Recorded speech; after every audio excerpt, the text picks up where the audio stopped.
Alrighty, diving into more economics. The thing we need to talk about right now is opportunity cost. Okay, the opportunity cost is simply the loss of other alternatives if one alternative is chosen. So an example of this could be that you are thirsty. You really want to have a Pepsi, okay? Pepsi costs 1 BD. So your opportunity cost is either be thirsty and have your extra 1 BD, or your opportunity cost is to lose your 1 BD, but to not be thirsty, okay, and not have that Pepsi. So what you're going to do is you are going to do the one that's going to result in the lowest opportunity cost. If having that 1 BD is more important to you than the fact that you're thirsty, you are going to not buy the Pepsi.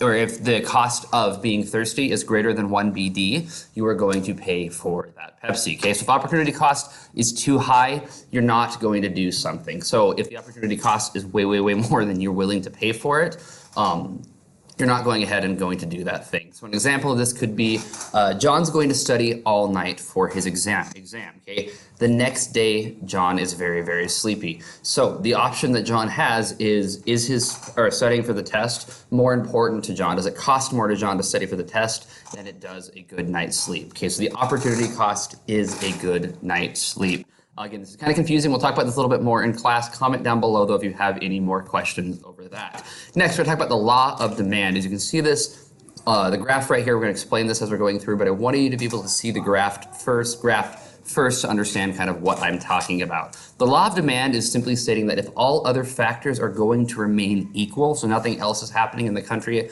if everything else is equal, the higher the price of the good, the less people that are going to demand it. Okay, so if the good is going to cost a certain amount that's very, very high, there's not going to be as many people who want it because a lot of people aren't willing to risk the opportunity cost. The opportunity cost is not high enough for them to go and buy that good. As the price is going to increase, so does the opportunity cost. So if it's going to cost 700 BD for something, the opportunity cost, you're going to lose a lot of other stuff, option to do other stuff, because it's very high. If it's only like 500 fills, the opportunity cost is not very high. You don't really have a lot of other stuff you can do with that. It's not that big of a deal.